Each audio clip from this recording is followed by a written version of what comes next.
गुजरात के इलाका डेरुगुना में दोहरे कत्ल का मुकदमा दर्जन मुलजमान के खिलाफ दर्ज। मकतूलैन सुपुर्द खाक।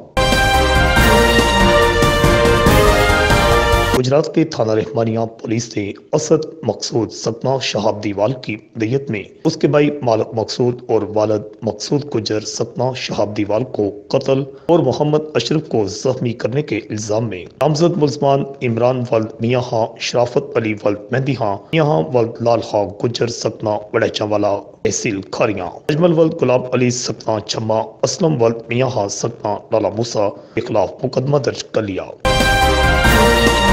जबकि मोहम्मद खां वल्द लाल खां, किशोर बीबी रोजा मोहम्मद खां और अली मेहंदी को कत्ल के मशवरा का मुलजम रखा गया है।